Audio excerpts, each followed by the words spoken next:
Hello, my name is Peter Cinnamon, and you're listening to a podcast which is all about the Irish League. And once again, it's time for a change at Glentoran. Fans and supporters groups, your letters were heard loud and clear. Thus, Warren Feeney's time in the Oval dugout is now over. We ask what the Glens need to do next as they prepare for a summer of significant upheaval. Where did it all go wrong for Feeney? Who are the prime candidates in the frame to replace him? Which means there's plenty to talk about on this, your latest weekly edition of Kicking Match. I don't think we need any preamble this week. Let's get our guests in. It's great to welcome back to the pod, Matthew Brown from the Shout at the Oval Glentoran podcast. Hello. Hello, Peter. It's great to be back so soon, and I really mean that. It is great. Right at the top, Glentoran are on the lookout for a new manager after all those statements came out last weekend from a variety of Glentoran supporters clubs saying, we want change. They have got it. Friday afternoon, the news officially broke from Glentoran that they were parting ways with Warren Feeney. This was a couple of days after we had seen the likes of the Belfast Telegraph and elsewhere saying that their relationship was coming to an end. And then when it came to Saturday, it had been announced that Glentoran had appointed former Derry City and recently Bohemians manager Declan Devine to look after things between now and the end of the season. That'll be 6-7 weeks he'll be in. Let's start with Warren Feeney. His era, his time at the Oval is over. One, are you surprised? And two, what role do you think that big public statements from all those supporters club, what role do you think they had in that decision happening before the end of the season? I'm not surprised that Warren Feeney has left. More surprised that it took as long as what it did, to be honest with you. I don't think too many Glentoran managers would have seen that length of time, given the sort of quality of the squad on paper, certainly, and the investment in general. Obviously, he didn't spend an awful lot of money, but just the investment in general and the players he had available. So I am not surprised at all that he went. Surprised that there wasn't more action taken by supporters prior to what actually happened. Do you think the role of supporters clubs was huge? 1923, just for a bit of background, this all started on Sunday night when the 1923 committee posted on their Twitter account a statement saying that they were completely disheartened. Some of them wanted to walk away, that these guys run our programme, our matchday programme, the award-winning Glentoran Gazette. They also host our halfers, our half-time draw, which raises a lot of money for the club. These guys were standing in the car park absolutely soaked to the bone, and then they went out and watched what can only be described as a turgid performance, and they were just completely disheartened. So they, without a doubt, by calling out the powers that be at the club, have the most to lose because they rely on access to players, they rely on access to the manager. They need to be able to sell their programmes in the car park and things like that. So when that happened, then it has sort of started this domino effect of supporters clubs releasing statements, and some were absolutely scathing, a lot more scathing than others. All were very well written, and everyone said their part. There was about 17 or 18 supporters clubs that all came out and said their bit. It was almost like the 2024 version of the car park protest, and I prefer that because the last car park protest got extremely messy. There was bans handed out and things like that, so that's not what you want to see. Top of that, these people as well, Warren Feeney included, have families. You know, they have people at the game. No one wants to see it. George Feeney plays for the Glens. He doesn't want to see his dad being absolutely berated at the doors of the director's lounge. So this was 100% the way to go about it, and I think that it had a massive impact on Warren Feeney losing his job. That was my next question. Do you think there was a conscious decision to try and avoid, or at least do something different than this fabled car park protest? Was there a decision, we need to do it differently this time? Initially, no, I don't think there was necessarily. I mean, certainly it's a discussion I had in my supporters club. Before we released a statement that was, we don't want to get to the stage where people are embarrassing themselves here. There was probably little risk of car park protest against Loughgall anyway, because half the stadium walked out in the 45th minute. So those who were left, there was a few people lingering about in the car park at the time, but people just didn't even have the energy to do that. But I had that discussion within my supporters club that at all costs we should try and avoid this car park protest. And we didn't want it to get that far at all. But there was other things being talked about, boycotts or whatever. It starts with booing, goes up to banners, and then a bit of social media statements is just that line before you go full car park protest.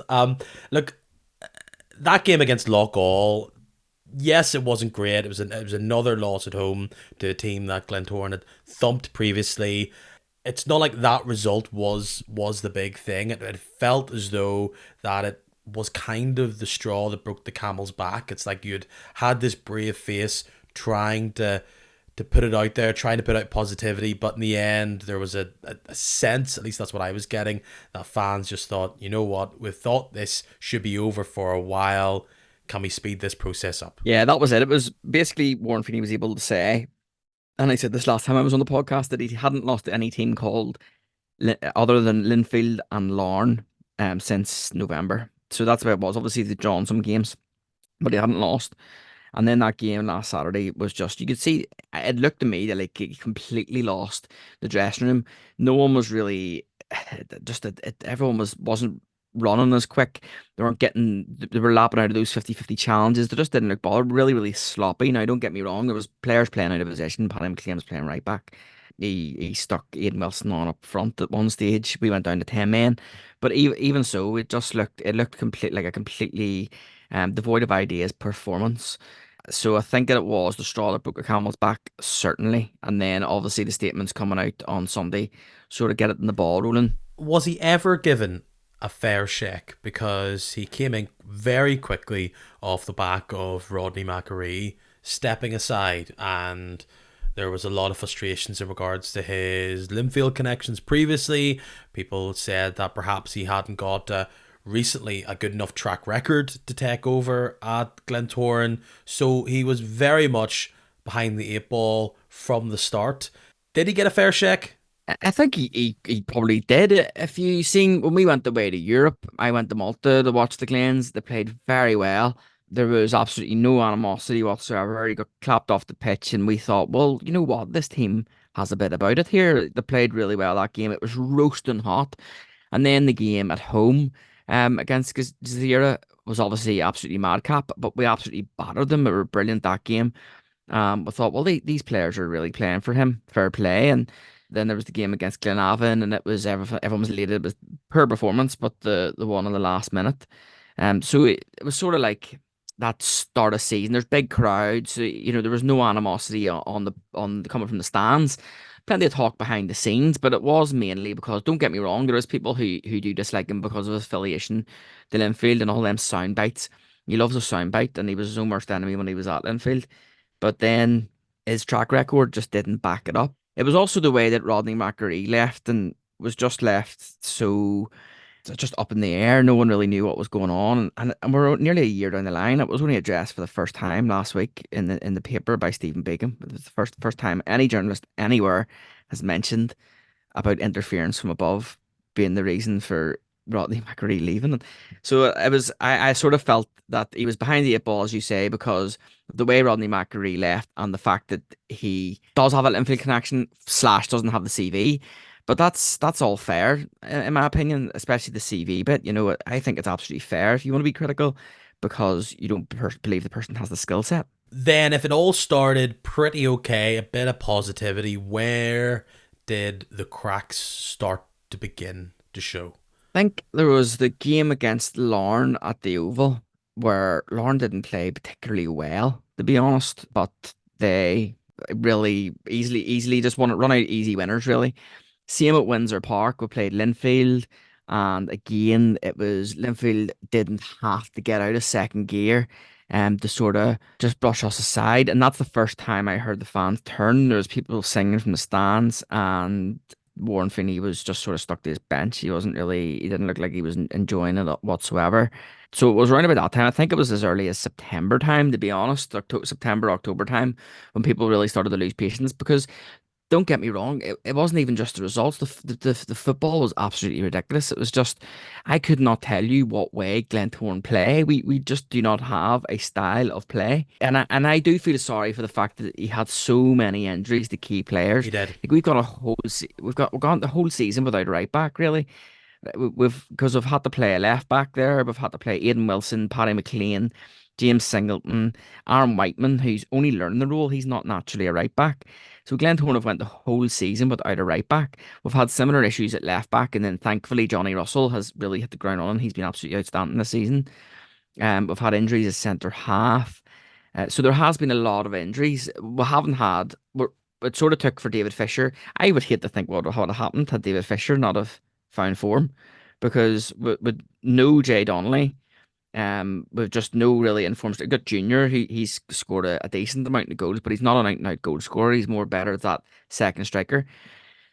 But it was just there was no sort of consistency to the team. I've always said about Larne have this continuity running throughout their squad where they've got like, okay, that player's injured, this player can come in. They've got a really set way of playing. Everyone knows their role. No one really seemed to know that. And that was probably epitomised last week against Loughgall when we had the most imbalanced team I've ever seen. We were playing a left wing back, but just a traditional right. The right back was a centre half. It was Paddy McLean. And then on the right we had with a right winger, but on the left with no left winger whatsoever. We just had two central strikers. So it was just really strangely imbalanced, and that was just a running theme throughout the season, where you had Junior out in the left, or you'd Shea McCartan playing really well at one stage, playing this free role and behind, but then all of a sudden you just find him out of the team. There was a game where Cammy Palmer had an absolute stinker against Cliftonville, and he just bombed him from the squad entirely. It was that, and that's not good for player confidence either. He was just removed from the squad, didn't have an injury or anything, and then he came back in and was absolutely brilliant, and then got injured, unfortunately. So he did have a bit of bad luck there too, but like I say, there was just no. Glentoran just didn't have a style. It was almost like the opposite of Mick. Because we were at Mick, everyone was complaining because Mick had too much of a style. He refused to shift from 4-3-3. You were getting four three Yeah. three no matter what. So why was it important to do this before the end of the season, both from a supporters club making their statement and Glentoran making this move? Was once the supporters clubs moved, was his position untenable between now and the end of the season?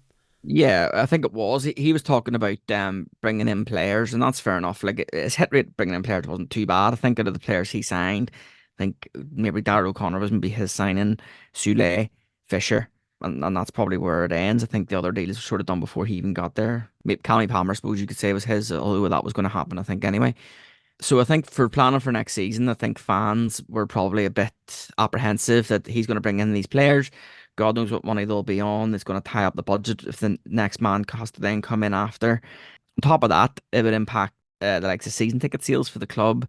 It would impact the atmosphere around the club. We've got a big semi-final coming up. We've got the playoffs coming up. We really needed what you would call a new manager bounce. Like we need that. And they've obviously brought in Declan Devine. I don't know what he's like as a motivator, but I've heard that Bohemians fans say that we will get the bounce off him. But then the other thing is obviously it isn't over. This sort of, I don't know if you've seen the statement then from the supporters clubs recently. This isn't over. This isn't just about Warren Feeney. This is really, they've left it that long. The board of directors or whoever makes the decision at the club have left it that long that it's really just the tip of the iceberg was Warren Feeney. There's going to have to be an entire deep dive into how the club is run. Why do you say that? Well, at the end of the day, no one really understands what is going on at Glentoran. We don't know who's making the decisions. We don't know who's signing the players. We don't know, is it the manager who's signing the players? What is the recruitment process? Even in the statement that announced Declan Devine, there was no, we will now commence our recruitment process, which will, we hope to be able to announce to the supporters who the manager will be by X date. Like Crusaders did, they did a proper process. So there's none of that. It's like, is there going to be an recruitment process where they advertise the job? Do they welcome applications? Do they have someone in mind? Is there someone lined up to come at the end of the season that just don't know, or they just can't say? So supporters clubs met last week at a meeting, and it was basically formed then what's called now the Glentoran Supporters Union. They released a statement that was an address to Ali Poor, His investment has been generous, and no one disputes that. No one is against Ali Poor for investing in Glentoran Football Club. Everyone's very grateful for that. But the supporters clubs believe that they have put the wrong people in charge of his investment. What they have concluded in their statement was that they're going to be writing to Ali Poor, asking for a face-to-face meeting and outlining everything that is wrong with the whole setup. They want a root and branch review of the entire club from top to bottom. It's not just about the manager. And they believe that the big change has to come, or else Glentoran will never be successful, and this golden opportunity will just be completely wasted. When you talk about anger and frustration, what is the dreams and ambitions of the Glentoran fans? Is it to be back up challenging? I think about what that Newcastle side and their supporters requested once they got the money in. They just said that they wanted to be competitive and for their players to try, etc., etc. For Glentoran, is it we want to get back up and challenging, or is it we want to see our club be more competitive, feel like it's our team again, and stuff like that? What direction do you want them to push forward? It's just more success in the future, and what does that look like? Well, the thing is, we're so far off the top this season, and even under Mick, it was never like that. It was in the furthest we were away, I think, was in 1920. The COVID season where it was stopped, we were 11 points off the top going into the split. Last year it was 9 points. We pulled that back a bit. The year before it was five, and the year before that was seven. So 11, 7, 5, and 9. We're now 24 points off the top, which is a hell of a lot of points. So we've really regressed this season. So it is really, really important that the absolute bare minimum expectation at Glentoran should be a title challenge at the minute. Glentoran fans believe that whenever we're absolutely skint. So the fact that we've now got all this money invested, they're obviously going to believe that. It should be the absolute bare minimum. And I get that we're going for the Irish Cup, but the league is your bread and butter. That is where you play week in, week out, and that's where you should be judged. So Glentoran supporters want that to happen, and we weren't that far off. So to be now this far off is ridiculous, and it's just not acceptable. But people have to look at themselves, and people have to look at what could I have done better. Should I have recruited that person? Why did I recruit that person? What did the supporters think of that? And how can we work together? Because at the end of the day, success for us to be successful, we have to be making them right decisions. And if the team are successful, Ali Poor's successful, the people making the decisions off the pitch are successful. So sure, it's win-win for everyone. Just work in coalition and just get things right. We've now got our planning application submitted for the new stadium. There is massive, massive strides being made in that, and I will be amazed if there's not an announcement very soon. And this is just should be a golden generation, a golden opportunity for this generation of Glentoran supporters to see their team win silverware. But it just feels like it's being wasted. This move now feels to me, and we'll only know a couple of weeks and months down the line, that this somewhat caps off and ends era one of the Ali Poor experience with Glentoran. Starts with Mick McDermott, goes through Rodney, you have that Irish Cup, you see the initial investment come in, you see all these big name players come in. It peaks very much with that incredible run at the start of last season where Glentoran looked like that. It was all clicking. You had McMenamin, you had this really strong big name defence, and everything looked rosy. And I wonder now, as that's fallen apart, and in the past season and a half, it seemed to me the idea has been, look, we were brilliant, we fell off, all we need to do, we just need to tweak one or two things, and we'll get back to that. Now, particularly the way this season has went, what I'm getting from fans is actually, we can't fix this by a little bit here, a little bit there, and kind of getting this car back on the road. You use the word root and branch. That's what I'm hearing and feeling, that it is that root and branch change or review, go straight to the team. There's lots of players who are out of contract this summer, and perhaps now Glentoran may have to take what you might consider a step back to try and take a step forward again and move forward again, because this team continues to age. It's a couple of, you said it, square pegs and round holes. they need to sit back with this manager and really think, what does this team look like moving forward, not just for the season 2024-2025, but beyond. Does that mean getting younger? Does that mean focusing on development again? Perhaps just changing the way that they recruit, looking at what's been successful for Larne in particular, even for Cliftonville, who were able to retool their squad quite a bit with a manager very much like Warren, who started off on the back foot in regards to the fans' eyes. This is going to be a massive summer now, a big summer of change. And regardless of who the manager is going to be come the summer, come next season, I'm sure you would be surprised if they're instantly back up challenging for the title again. I'll be amazed if we challenge for the title next season, because see the investment, all the money that's been invested in. You look and you see what has been spent on. So at the when it comes to June here, all we're going to have for that, the show for that, is the gym and our new hospitality lounge slash shop, because all the players, every single player that we've invested money in since the takeover, is out of contract bar about 5 or 6, and then some kids this summer. So it is complete clean slate. So then you have to look at building the squad, and that doesn't come cheap, and you're basically back to the square one. So you're going to have to sort of balance out probably a mixture of players who aren't maybe that top level. So for example, when Mick first came in, he brought in some really good players like Hervoy Plum, or Paddy McLean was really good at the start as well, compared to what we had especially. And then he also brought in like this sort of player who would do a job, but was better than what we had, but maybe wasn't good enough to get you challenged at the top of the table. So, for example, Cameron Stewart and Johnny Fraser, they came in, they did well for us, but they weren't that top level of player. And we're probably going to have to look at that again. You're probably going to have to go through the Irish League and maybe sign a couple of those players from the mid-table sort of ranges who are going to have you sort of steady on the verge of Europe or getting into Europe. I just can't see us going out and going, right, there's a Ben Wilson, go and get him. Like there's a heel, or there's a like any of the top players in the league. You maybe go out and get, because I know the likes of McKendry and Lyndon Kane are out of contract, that sort of level of player. But there's always this then debate: is that good enough to then go up against the likes of Lorne and Linfield?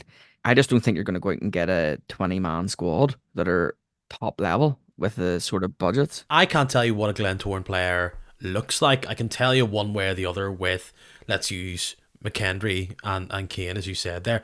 I could tell you, in my opinion, if they are a Linfield player or a Larne player or not. Glentoran had this view from a lot of people that if they're a big name and have been successful, will make it work somehow, some way. And sometimes that absolutely did work. Look at the stats from Sule this year. That was a no-brainer. And perhaps people would look at him and think that he hasn't had the season that he would have had previously with Larne. But his season has been overshadowed, or it hasn't really come to the fore because other bits around him hasn't worked as well. There has been success stories. We're talking about Conor McMenamin, one of the best players we've seen in the league, and he really showed his best football in a Glentoran shirt and really dragged Glentoran up to the heights. You clearly want to find another few of him, and we keep going to Larne because I think they've been the best recruiters in the league recently. You go for McCartan, they go for Lee Bonus, and the stats tell you how one spending of 100,000 and how another worked out, and Lee Bonus is winning there. Leroy Miller moved to Larne and became like player of the year that season. I mean, there's always going to be players that you'll take back from England that you'll want. You know, they still come around. I know Andy Rance from Scotland. You know, that's what Larne are doing, and they'll find them. But I imagine right now that that's the mix. You want to try and find the Ben Wilsons that come from England, and I guess you have had that with the likes of David Fisher and the rest, but it probably will be next season. It'll be interesting to see how this squad is built with great players who will require big wages to entice, but also, look, Glentoran have actually been able to sell on. We've seen with young Feeney, Walsh. I mean, these are young players that have moved on and are being able to recruit money. I mean, Glentoran can produce players. We've seen that. Perhaps they might need to lean on that and then start thinking, how can we develop players better and how can we spot them and feed them into a team that works? Because player X may be amazing and may score a lot of goals, but if he doesn't fit into the team, it's kind of pointless. And going on now to who will be the next Glentoran manager, because that is going to be a huge job on their hands. It's one of the biggest jobs in football on this island. Let's be real. So a lot of people will be interested in it, especially now knowing that it's a full-time club and knowing that there's a bit more full-time infrastructure. You know, Glentoran had this reputation of being a difficult club to manage from a pressure from the fans' point of view, and perhaps not having the same kind of stability that other clubs would have. We've been through this list before. Gary Hamilton is out of work. Paddy McLaughlin has been seen at the Oval a number of times this season. Devine was being thrown into the mix, especially after he was let go from Bohemians. Let's start with Devine. He's got 6 weeks in charge. Does that tell you that he is a sticking plaster and nothing else? Does it tell you that he perhaps is feeling out the club himself to see if he actually wants to do this? Or does it tell you, I'll give you 6 weeks, but I'm not a serious contender for this, from his point of view? Interesting interview from Dickie Devine yesterday. It was really refreshing, to be honest with you. Listening to his interview, he was like, he said, "Look, I'm here to help out. I'm here for 6 weeks. I'm here to try and win as many games as I can. Sort of steady this ship." Now, don't think that he's not interested in this job. He wants the Glentoran job, no doubt about it. If he can get the Glentoran job, he'd take it, in my opinion. But it was refreshing to hear that he isn't under any illusions that it's his. He knows he has to go out and prove it. I want there to be a proper recruitment process, and I want us to have a look at everybody. Obviously, Declan Devine's in the post at the minute, and we'll see how he does. I am cautious of the fact that you get a sort of new manager bounce, and then all of a sudden what if he gets the job, and then it comes into the new year or into the new season, and you realize, oh flip, I've made a mistake. So that is always something to worry about. But I suppose you can only judge him on what he does.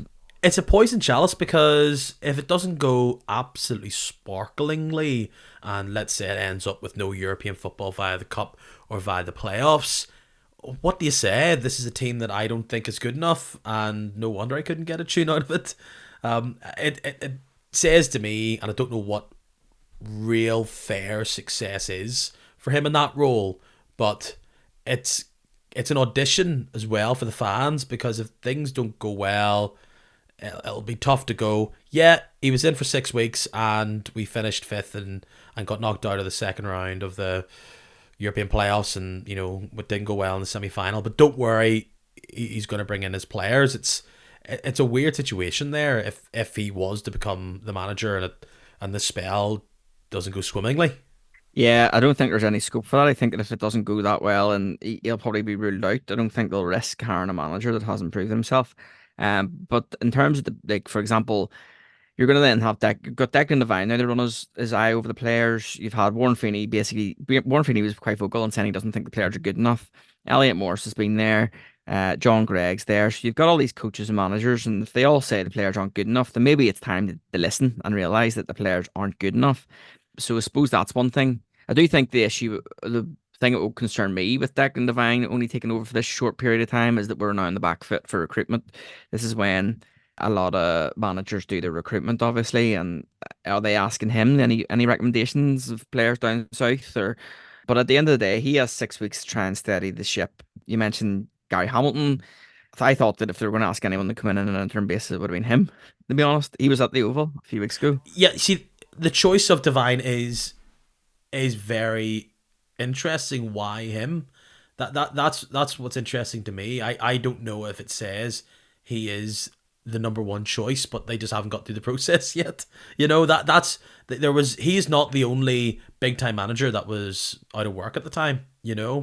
So it is interesting he was the one. Like, I don't know about his ties to Glentoran. He played for us and he won the cup in 1996 with the Glens. But like, does he have like recent kind of ties to them that would bring him in? It was he played for us in the 96 cup final. I said, well, he played for that whole season, but I mean that's it. He won. He won the league, or he won the cup with us in 1996, and then he left. That's his only tie to Glentoran. It's his first time back. He said he's been watching the Glens, he's been watching Irish Street football and stuff. I know he does a bit of punditry for RTE, but he's just an experienced, and I give him credit for this. He's just an experienced manager who knows Glentoran because he's been at the club, who is just maybe coming in to steady the ship a bit. So you know what his qualities are. Working with full time football, with Derry and with Bohemians. Didn't work out with Bohemians there, but you know that's what he's got in his locker. The other names there, Guy Hamilton, out of work for a while. Perhaps just as the past few months have went by, maybe that end to his Glenavon career is lingering a wee bit with the fact that McDonald was able to get a tune out of them. Eventually, that looks to dissipate ever so slightly as that team kind of maybe evens out slightly when it comes to results. I mean, it was a couple of years ago in their absolute pump. Perhaps that would have been an easy transition, but would he need to be sold to Glentoran fans? The great things that Gary Hamilton could bring, Yeah, because beforehand they were clamoring for him. I think that he would need to be sold, not because Guy Hamilton, he was a great, brilliant player for Glentoran. Fans love him. Did a really good job at Glenavon. I don't care what people say. He did a really good job at Glenavon. Things just go stale in football. You know, every manager has a sell by date. So you think you go to Paddy McLaughlin on this list, and I put it out online there last week, and a lot of people are bringing up his name. Ex-Institute, ex-Cliftonville manager, saw a lot of success with Cliftonville, ran them really close. Then at the end of last season, he goes to his hometown club in Derry City. He's there as assistant manager. Some people thinking that is a long-term succession plan there. And then after one season, he is gone from that position. So where does that leave him in regards in the eyes of fans? I think people view his work at Cliftonville as great, despite not really getting over the line. A lot of people are clamoring for him over, let's say, Gary Hamilton. Is that just because of this view that perhaps McLaughlin is more of a tactician rather than Gary Hamilton would have this reputation as a motivator and a developer, and maybe the more, rightly or wrongly, this more quieter character in McLaughlin is like the right kind of change for Glentoran? I think that Paddy McLaughlin would certainly probably be my choice, my first choice, because of not only what he just done at Cliftonville, but I loved him when he was at Institute.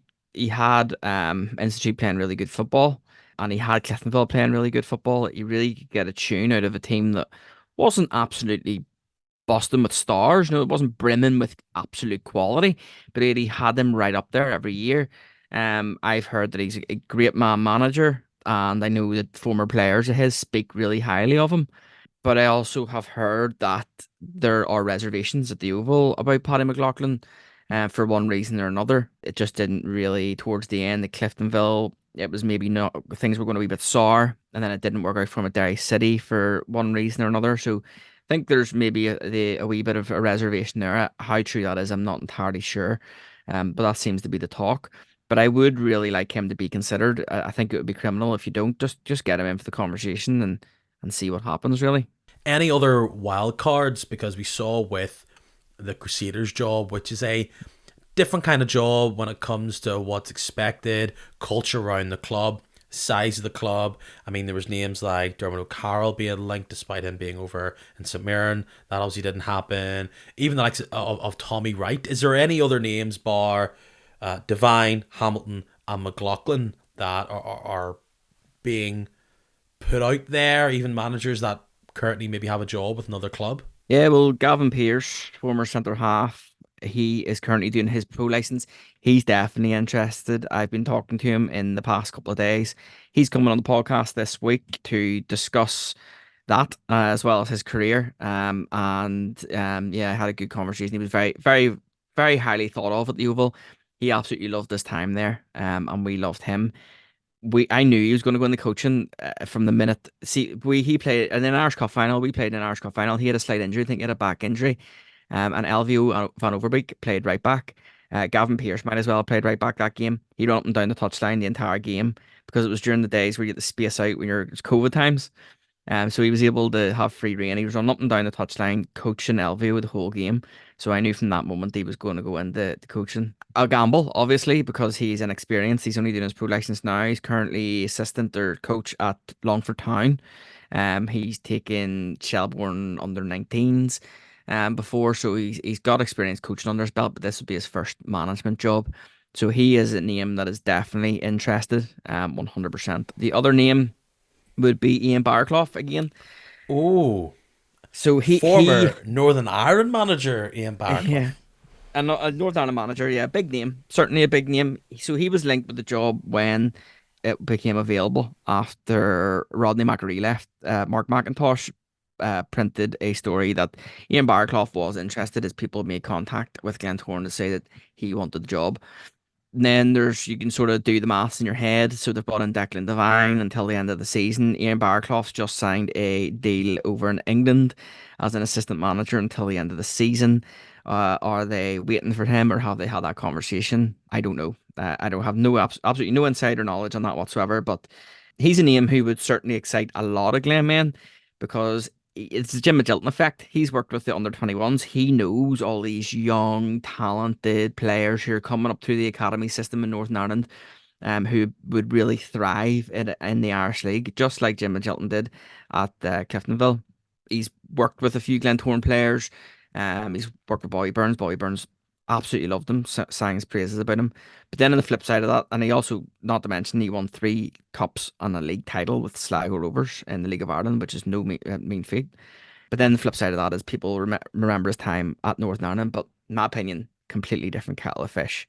You know, Michael O'Neill's hardly thriving right now as Northern Ireland manager. It's a team going through transition, and international football is just entirely different to club football. And you see, when I heard that name, I thought, sounds like a name that perhaps doesn't, because we've seen this in Irish League circles, that right now the general consensus would be that you need to know the league, and you need to have that experience when it comes to recruiting in particular, and what the level will be like.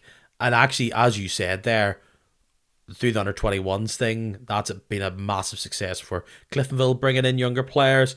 And then with Sligo, yes, football on this island can change significantly in regards to tactics and ideas, but I mean, what a massive success that was with Sligo. So that's another part of it where he's been here and know it. And the Northern Ireland job almost feels like it's checkers versus chess. It's two different forms of football and how it's played. So that huge name, I'm sure if he's available and interest, a massive contender. You've already indicated who you would like it to be with Paddy McLaughlin. You're sticking with him then, and who do you think it would be if that's the person you would like it to be? Oh God, I have actually no idea who it's going to be. I know that you're going to get people, if it goes up, open the application, you are going to get people throwing their hat in the ring. Like, you're going to get a Dean Shields, you're going to get a Kenny Shields, you maybe get a Tommy Wright. Who knows? You could get a Jared Little.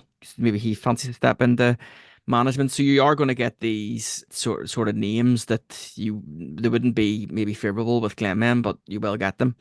Whilst my choice would be Paddy McLaughlin, and I believe that would be the choice of everyone, I do get the reservations, perhaps people who know more about it than me. So you just got to trust the process, but you probably find it hard to find Glenmen who will trust the process, given how many times the process has been wrong. One of the biggest stories of the season so far, you can just see by the amount of time we've spent on it that it's just dominating discussion. This could be a massive moment for the club over the next few years. It's a big decision which will be made, and the future of the club really hangs in the balance of, it's going to be a battle of ideas. It's going to be so much on the line, and it's going to be really fascinating as an outsider to see where this goes, because like most things in the league, what happens here, good or bad, will influence decisions elsewhere. You see all those names being tied to the club.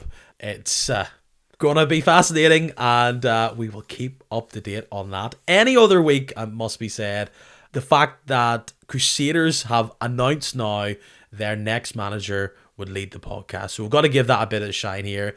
It's significant news in itself. Slightly not surprising in my view by just the way it feels as though Crusaders operates. Stephen Baxter's moving on. We all know that. Would be probably the biggest shock in the world if he ends up in East Belfast. So we'll not even talk about that idea. He says he wants to step away. I don't think Glentoran would add or help those stress levels. So Declan Goodell, 35 years old. I did a bit of math or maths there. I mean, we now have, or will have, if things don't change come start next season, three managers in their 30s in the league. Jim Magilton is the elder statesman of managers at 54.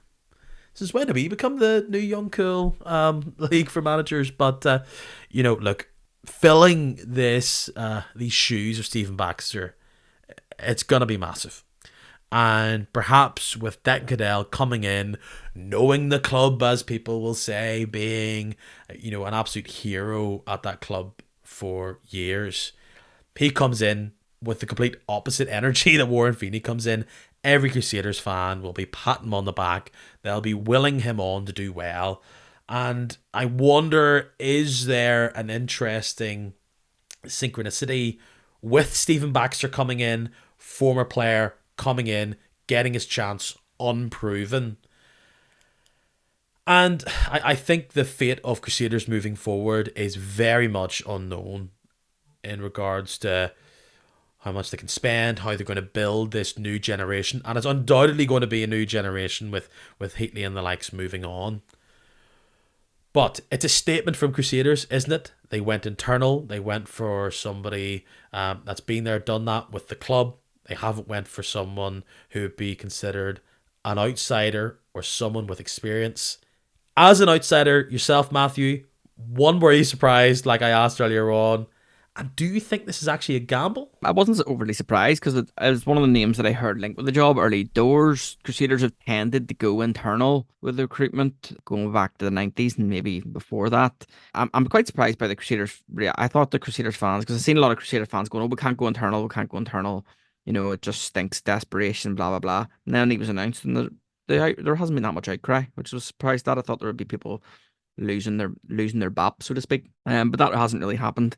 I'm just really intrigued to see how it goes. Obviously, not always the way a player plays is the way they manage, and otherwise Crusaders might be playing with 9 men, 8 men some weeks. Maybe it'd be the first game to be abandoned in the Irish League for red cards if they play like Declan Goodell played.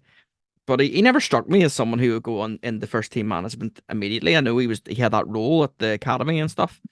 But it's going to be an intriguing one. You never know. This could be shrewd. He could have no pressure on him and be able to cut his teeth at Crusaders and take it from there and see how it goes. What it does, at least in my opinion, tell us is that they're going to be building from within.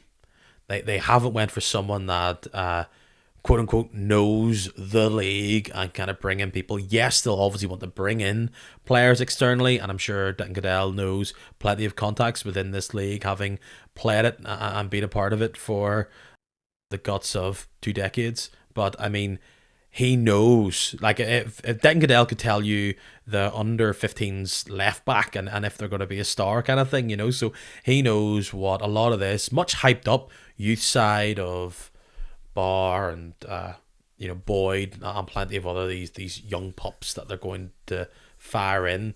It says to me that is what they're going to do, and he is going. He was brought in as someone to help with the academy because they felt as though he had that ability to help these young players, and it says to me that's what he's going to continue on doing in the first team.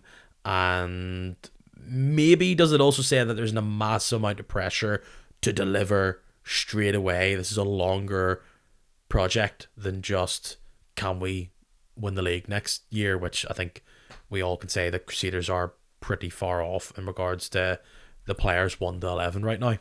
Yeah, Crusaders have so many older players in their team as well, and it is going, no matter who took over, it's going to be a huge transition for them. So I suppose there's no one better, as you say, than the academy director, the head of the academy, who can run their eye over them sort of players. And not even just that, but he'll have been well versed in the young players throughout the league, throughout the country, So he'll know where to go and pick. He could go pick up a young player from another team. At the end of the day, if Declan Goodell's going to go to one of our under 20s players, like they did with Mal Smith last year, and say, "Come to us, we'll give you first team football," they're going to take it. They're going to go, even if they're sort of at a club that's going to be more likely to be challenged. And say they're at one of Linfield's kids, for example, someone that's more likely to be challenged for league titles there. But come to us, and we'll give you first team football week in week out. So he'll have that advantage. I don't think he'll be under a tremendous amount of pressure. There's times that Stephen Baxter felt under pressure. He was getting pressure from the stands. I don't know if he felt it, but I don't think that will happen immediately with Declan Cadell. As long as they can stay in that sort of top six and not drift away too much. Pretty much a season like this year, I suppose. It's all setting up that we have a team in Crusaders who are going to be a side in transition next year. Glentoran are going to be a side in transition as well. New managers. I mean, so many players that are either retiring or are out of contract. We could really see a complete change in the league come next year. And if we go now to the games that happened over the weekend, just to skim through them, let's just stick with Crusaders and their draw with Coleraine. Nobody's saying that this Coleraine side are the finished article and they weren't able to overcome Crusaders. But I'm really starting to feel like this Coleraine side are figuring it out and could be in a great with a couple of additions, which with this new confirmed owner, I imagine they're going to go for. With Glentoran and Crusaders going to try and figure it out next year, this could be a massive opportunity for Coleraine to really attack that top end of the table once again. Yeah, well, Accordion, since the takeover, haven't got beat, have they? The 4 games and 4 games without defeat.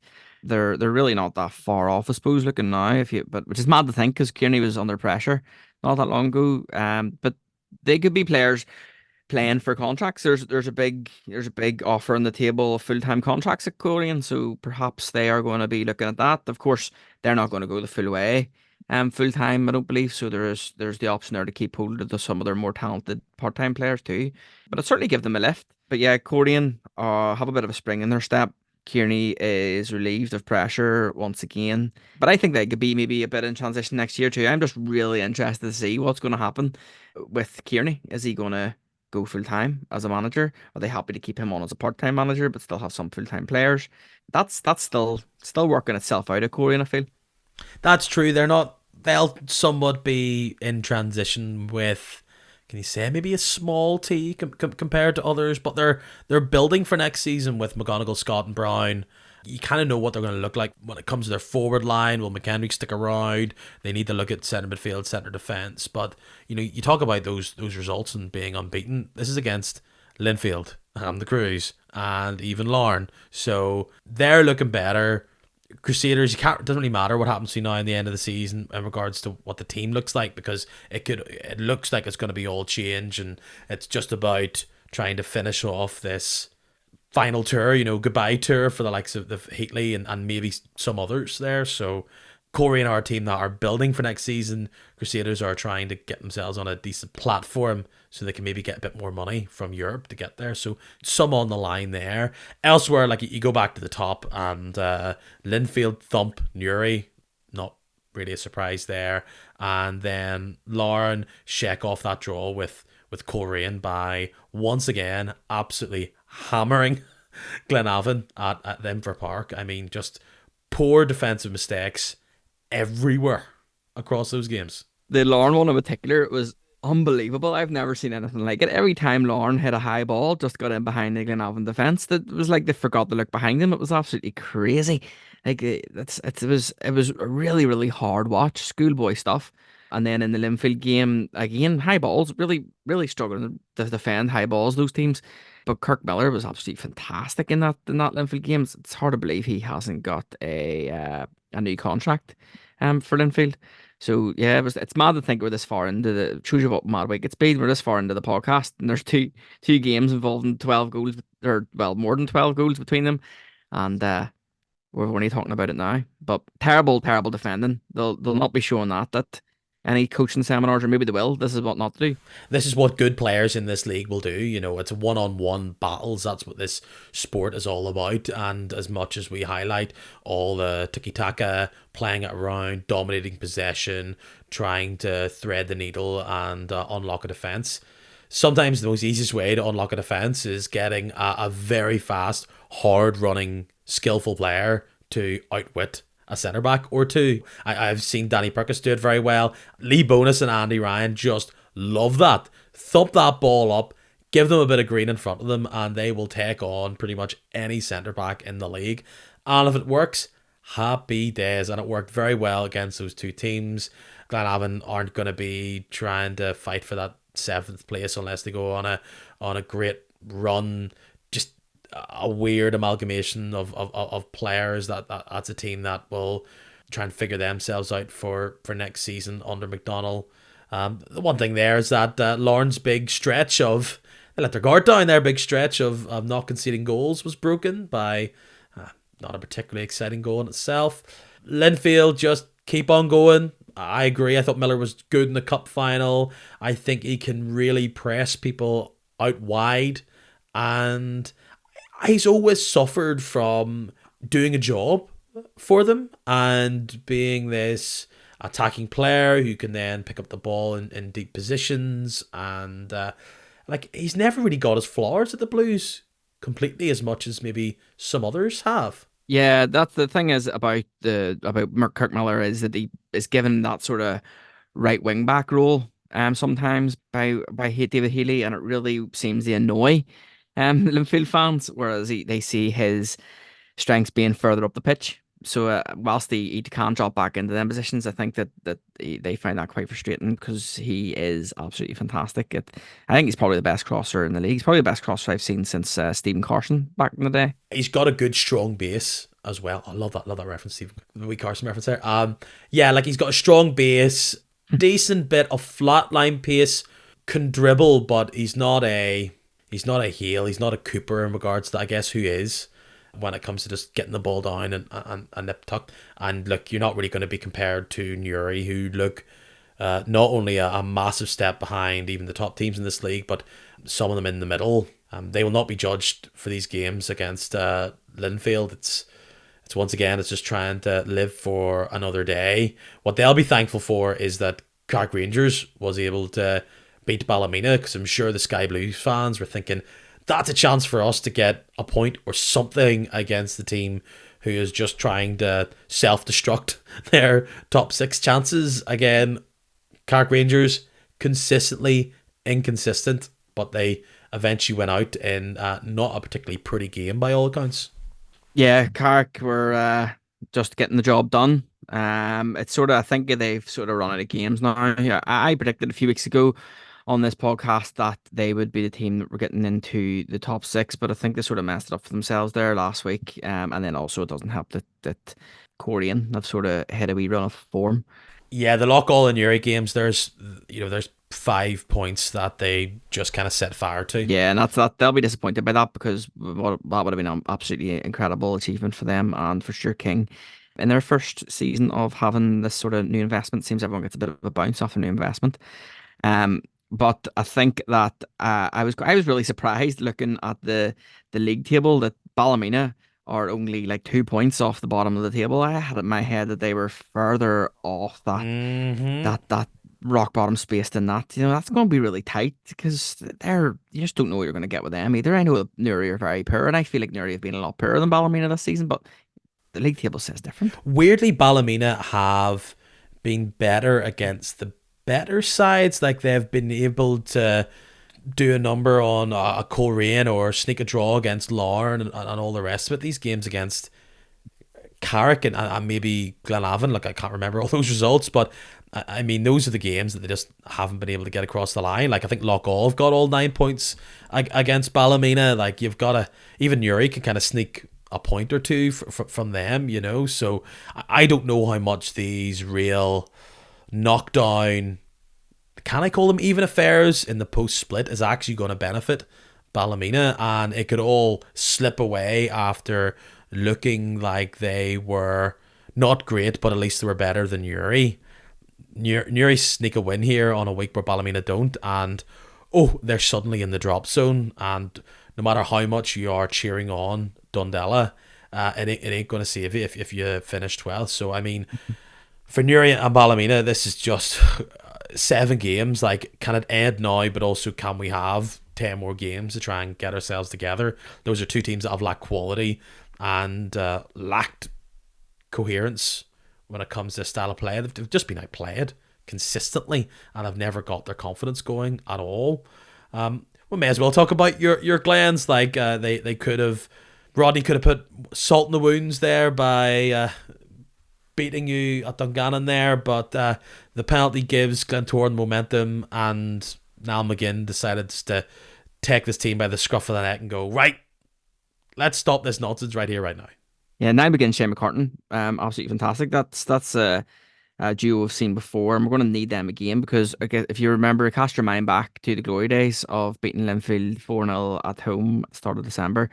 And Niall McGinn and Shane McCartan were absolutely fantastic that day. They were very good again yesterday, and we will need them to be just as good against Linfield here in the semi-final in a couple of weeks. So it feels like that game today, plus the game next week against Ballymena, are really just almost warm-up games, like friendlies, trying to cast your eye over players to see who's going to make that team against Linfield in the cup semi-final, letting the new manager see who he's going to pick. But at the same time, I suppose you want to finish as high up as possible the table to try and get that, if you have to go through the playoffs, try and get the home fixtures in the playoffs. So sort of straightforward 3-0. Bit of a dampener was Aaron Whiteman going off, injured half time. Looked very upset about it too. Finally gets a chance in the team, and then that happens. But standard day at the office for Glentoran. Well, you would like to think it was a standard day at the office for Glentoran. It's what it should be.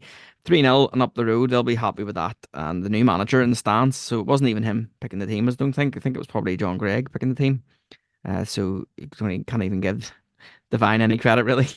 I think it's stand rather than stands when it comes to Dungannon. But yeah, like, surely in that game against Linfield, like, you can't see Bobby Burns out wide. I mean, the one thing we've seen, he is kryptonite for Linfield, not in the middle of the park. He can really get a bit of work going there. And perhaps maybe McCartan, like, he looked better at the start of the season and has kind of faded away in the middle.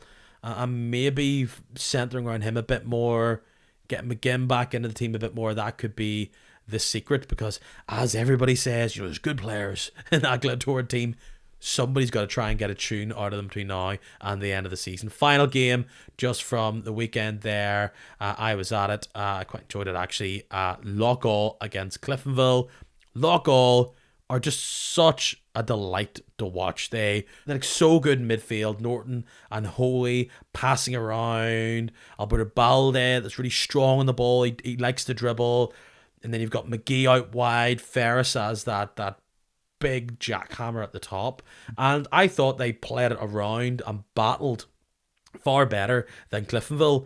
And Cliftonville get the win from just being a lot more clinical and having great players like Hale and Ashford. The big controversy there was around Hale. Was he offside for that second goal? I think he was when I saw it live. I thought he was fairly off, but he got away with it.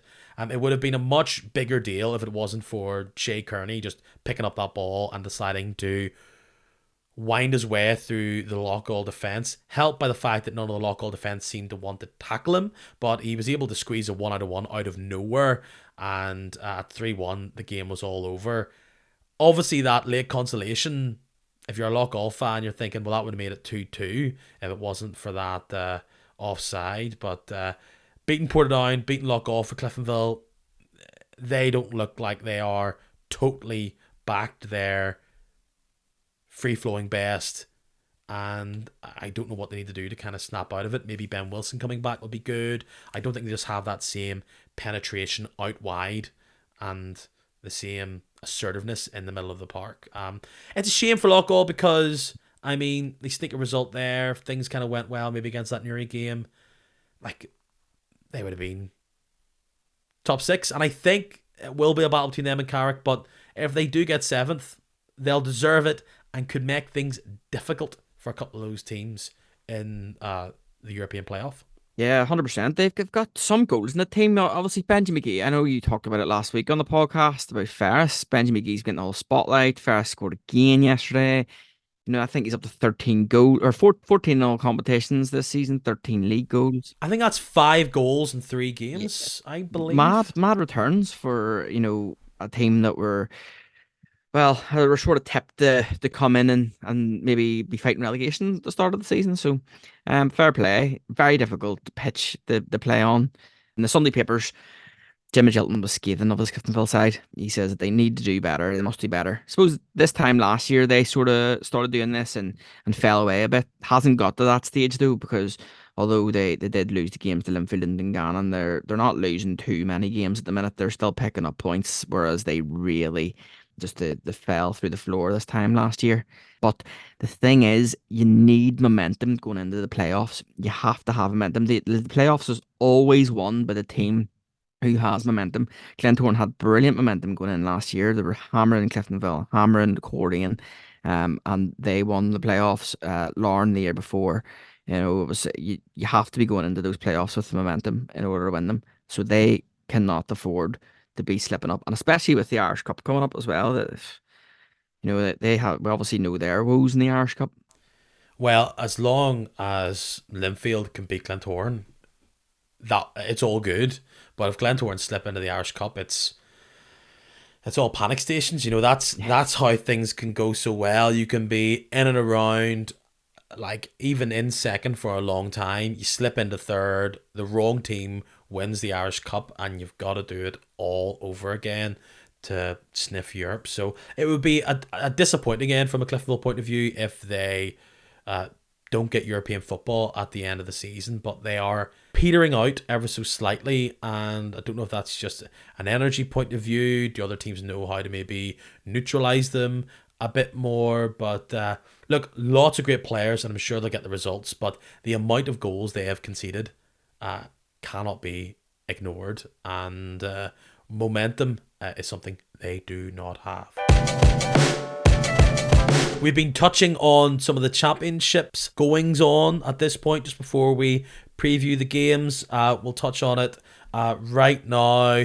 Bangor looking sharp. Thump Knockbreda. Not surprised by that. They go top up until then. Dundela, they're able to win out 1-0 against Ballinamallard. And then the big game over the weekend, Portadown, off the back of that defeat to Linfield in the League Cup final, go up to the Brandywell. It's a big away game for them. Institute obviously in this race as well. They lose Daniel Lafferty 6 minutes into a red card. Then they take the lead just on the stroke of half time from a penalty. Portadown are able to then pin them back from a bit of a mistake from the goalkeeper to make it 1-1. And then in the 97th minute, Owen McCall is the man who scores the goal for Portadown. They take all the 3 points. Twists and turns. I mean, it's going to be a big week for Portadown, which we'll talk about. But yeah, disappointing if you're an Institute fan, because that's a big swing back into Portadown. They were livid. The manager after the game was absolutely fuming. He was giving off about how the Portadown fans were celebrating on the pitch and the players celebrating, and then I seen Niall Curry on Twitter last night giving off saying he's a cheeky, didn't approach me before or after the game. So all very exciting in the championship. I love keeping an eye out for all the results in the championship. It's very exciting. It's probably more exciting than the Premiership this season, to be honest. And Portadown have found themselves back in it. I thought that they were well out of it, but no, they're getting themselves back in it going into the split here. I think they've got a game in hand over Institute. I think it's still set fourth, but only on goal difference. So there's not much in it, and it's very exciting. Yeah, Portadown have a massive week. So on Saturday they went up to the Brandywell. They go to Clandyboy on Tuesday, I see here, against Ards. That's 2 games in a couple of days. Then they play Bangor once again, another massive game at Shamrock Park. But it's on Friday. That you see when like managers go, oh, we've got 3 games in 7 days. I'm like, yeah, I know, but it's Saturday, and Tuesday. This really is 3 games in 7 days for Portadown, Yeah. and the biggest one there is actually on the Friday. I mean, big swings. You talk about them. They need to get that result against Bangor because Bangor's in front of them. It's on their home patch as well. So And Bangor have a big game against Institute as well. So yeah, that they're all playing each other. They're basically playing the split the before split, the and split. then they're going to have to play each other again, which no teams Yeah. particularly enjoy. So I mean, if you're stuck on Friday, like that is like that's a game potentially between two Premiership sides next year in Portadown and Bangor. I think Bangor's the team that's going to eventually be on top of this. But thumping Knockbreed is great. Going down to Portadown is a different thing altogether. But I mean, they'll be tired, haggard side in Portadown. And I do believe actually Bangor got a win against Portadown at Shamrock Park earlier on in the season. Although I was at the Irish Cup game, so Portadown won. So yeah, these teams know each other inside and out, let's just say, and should be a fun game there. So the championship continues to entertain. Not to say that the Premiership doesn't, but only 4 games on this weekend, all on Saturday. This is under 21s getting in and meddling with our fixtures, correct? Yeah. So there's a few games missing this weekend, isn't that right? So that means that the sort of splits delayed. Yeah, I think this always threatens to happen every year, but somehow we get away with it. Larne and Cliftonville and Blues against Carrick. Those are the ones that are off, even though Loughgall, they're missing Benjamin McGee, Northern Ireland under 21 international. I mean, that will help his whack next season in regards to who wants to pay him and get him in. Everyone knows how much I think Benji McGee's got an incredible amount of talent, but Loughgall are ploughing on. Let's skim through these. No absolute like Hollywood Broadway games this time round. You've got Coleraine Dungannon, Glenavon Loughgall, Glentoran Ballymena, Newry Cruise. Let's go with the game that's probably bigger for Ballymena going to the Oval. I did say that Ballymena looked to have played ever so slightly better. As much as a team that has under 20 points can have played well this season against the better sides. This says that this is a good time to play the Glens, maybe, but it's poor at the back, no firepower up top. So Glentoran score, they'll take control and win this, won't they? Yeah, you imagine so. I think we're 7-0 in aggregate so far this season against Ballymena. 5-0 home fixture, 2-0 in the away. Didn't really have to break a sweat in either of them, to be honest with you. It was pretty straightforward. Which isn't always the way when Glentoran play Ballymena. They've been a bit of a thorn in our side down the years. I remember a title challenge being derailed by Shea McCartan when we were 2-0 up and they ended up putting it back to 2 each. That was very frustrating. But they're just different. Can't beat them, sign them. Yeah, exactly. But they're just different this season. They're obviously struggling at the bottom. And yeah, I think if Glentoran go and get an early lead, which we tend to do lately, we do score goals early. If we're going to score them, we'll score them early. I think that the new manager will be wanting to put a stamp on things. Obviously, no David Fisher, he's still suspended. But there's plenty of firepower in the Glentoran team. Goals hasn't. Sometimes goals looks like it's. Sometimes you're watching the Glens and you're like, where's the goal going to come from? But the reality is, goals hasn't been a massive problem this season. We've hammered loads of teams. I think we've only scored 3 goals less than Larne this season. It's keeping them out at the back that's been the problem. So maybe we'll be the team to let Ballymena have a goal. Look, there's been plenty of times this season. I've had a good run recently in regards to like what went down with Larne and Coleraine. I'm trying to think what else I predicted well. Like, I don't remember my victories. Sadly, I remember my poor decisions, and this may be up there as one of them. Ballymena 2-1. I don't know. Maybe like a last minute flurry of goals and Ballymena think everything's great, but that's going to be my prediction. I'm going to stick my neck on the line. Is this going to be Declan Devine's first game in charge potentially? No confirmation, is there? This will be his first game in charge, yeah. And then a second is just a small matter of Linfield. Yep. So this is a warm up.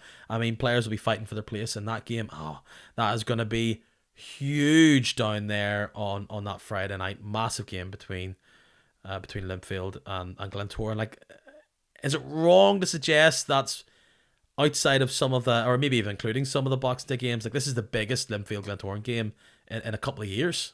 Yeah, probably the biggest. We played Linfield, well, I suppose you can't really count this. We played Linfield in the title challenge at the Oval on a Saturday at 3 o'clock during COVID behind closed doors. And Robbie McDaid missed a really, really late penalty. If the Glens had won that, we would have been top of the league, and I imagine we probably would have been on and won the league that year because we really had the momentum. But I would say this is the biggest game since because that was behind closed doors since 2011. We played them in an Irish Cup semi-final at Windsor Park. So I imagine that's probably the biggest game since then. To have it at the Oval's massive, isn't it? Yeah, it is. It's big having it at the Oval. You sort of feel like anyone that plays Linfield at Windsor, you're just gonna feel like Linfield are gonna win. Hasn't always been the way lately for especially Glentoran Linfield games. We've had a bit of joy there, but no, I think that having it at the Oval's big. And it's just if you're getting hammered, it's easier to leave early. We will see on that. Newry City Crusaders. I mean, Newry got a nice little draw, I think it was, against the Crews at Seaview earlier on in the season. Can they stop all those defensive mistakes at home?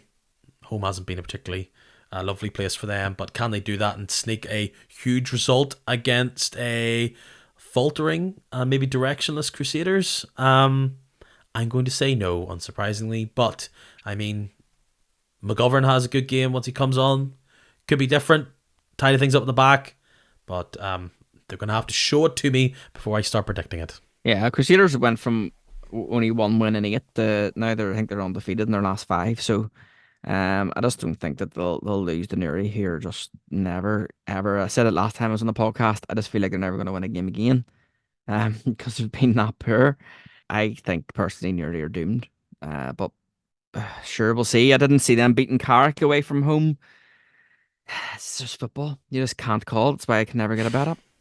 I think we'll have to talk about this later on in the season if Newry aren't able to stay up. But you know what all went wrong for them? You know, because there's a lot of hype that they're going to push on and good players are going to get good and Sally and all the rest was going to all work out. It just hasn't for them, unfortunately. But look, the fat lady isn't singing just yet. Loughgall to go to Glenavon. Talk to any Glenavon fan. Loughgall is like this little brother who just loves to torment them. And based on what I've seen, and I've seen a lot of Loughgall recently, I think they'll do just that. Despite that not being at Lakeview, I just think that they've got a bit of confidence right now, Loughgall, and as much as they are going to miss out on top six, seventh would be a very nice prize for them as well. I think this Loughgall side, they often get compared to the Ballymallard side that went up. I think they're better.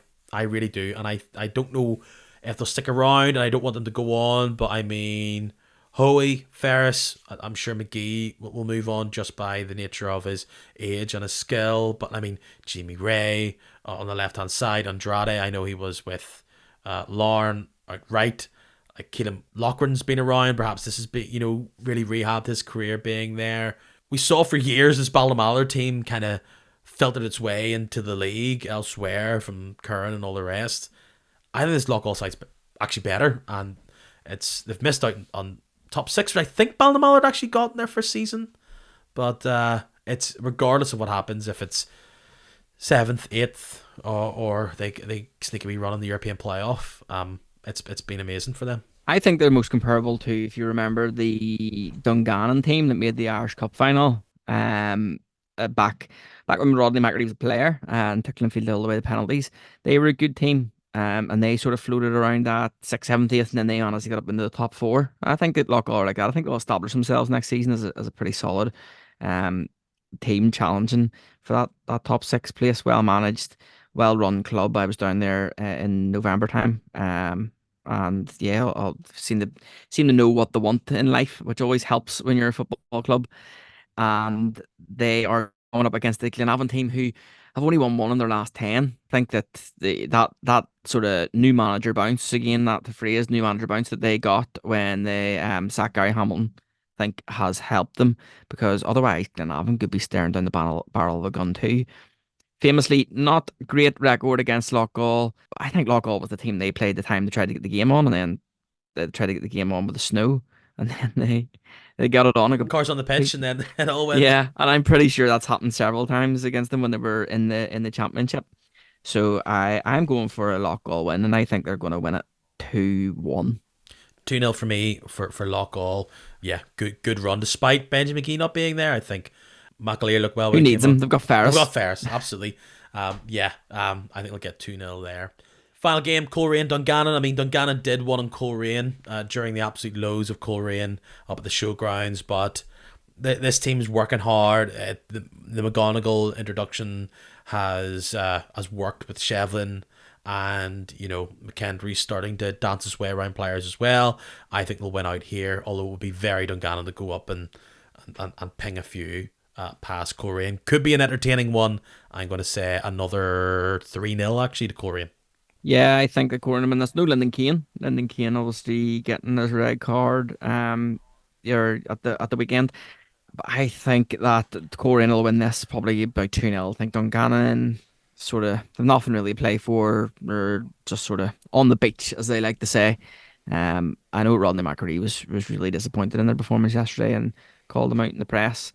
But I think that Coleraine will continue their good form and they'll win 2-0. Which is ironic because sometimes near the end of the season, Stangmore looked like a beach in regards to the South Sandy. That beach was. So yeah, that's what we have this week. And then we've got big games to look forward to next week. Matthew, thank you so much for coming on and giving us such in-depth analysis and opinion in regards to the situation with Glentoran. I've been waiting to have this big conversation with you, and it was great to have it. Thanks so much for making time. I mean, you were only on a couple of weeks ago, so you've already answered this question, but despite that little slip, if you call it, against Coleraine, are you still of the opinion that Lauren just look like they're going to march their way to this title? They look incredibly confident. Yeah, and since the last time we were on, obviously now it's transpired that Lauren will be playing Linfield at Windsor Park with no Linfield fans present, so that's big. In that sort of title race, there's only 2 points in it, but I do think that Lauren will get it done. I think that's just a big advantage for them to be able to play that game, with only their fans there. Matthew, it's been a long one, but a good one. Long time, good time, all the rest. Go on, plug this Shout at the Oval podcast if people don't know what it's about and what can they listen to and where can they find it. So back this week after a bit of a hiatus, me and my wife welcomed our first baby into the world, our daughter. So I've been taking some time off to do daddy duties, but ready to get back behind the mic.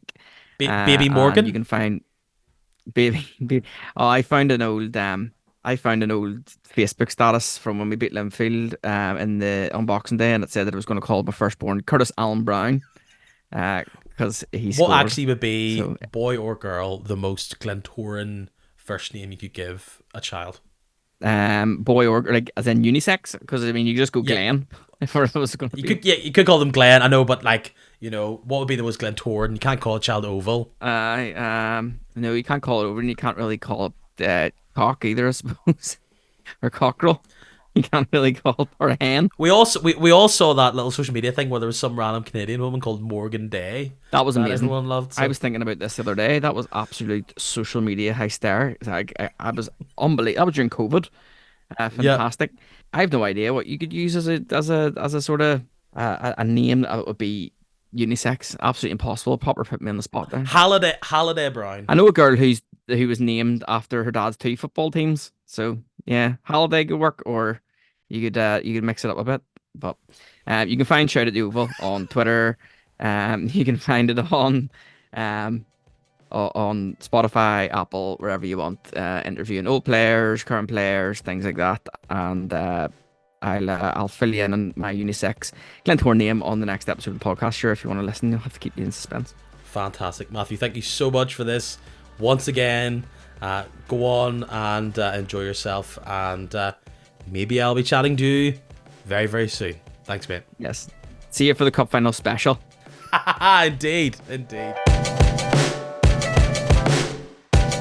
2 years this pod has been going, 2 seasons at least, and there's already 2 managerial change episodes that this podcast has had out of the now 80 that I have done. I swear I'm like scratching 100 hours of kicking match audio out there in the ether, as they say. If you're new here, thanks for joining me. I very much appreciate it. As I just alluded to there's 79 other episodes just like this, just in case you want to hear what I thought about the games of February 2023. It's out there. What did I think about last season's contenders? It's out there as well. Lots of stuff, loads of stories, lots of fun games. You can have a ball going through them all. And of course, if you want to keep on this train, you can of course subscribe, you can follow. A way to do that via Apple Podcasts or via Spotify. Just go to the homepage of the Kicking Match podcast on those platforms, and there'll be a wee button there where you subscribe or follow. It's totally free, and it means you get the most up-to-date notifications letting you know when this podcast is up and free for you to listen to. You can also follow me on Instagram, Facebook, or Twitter.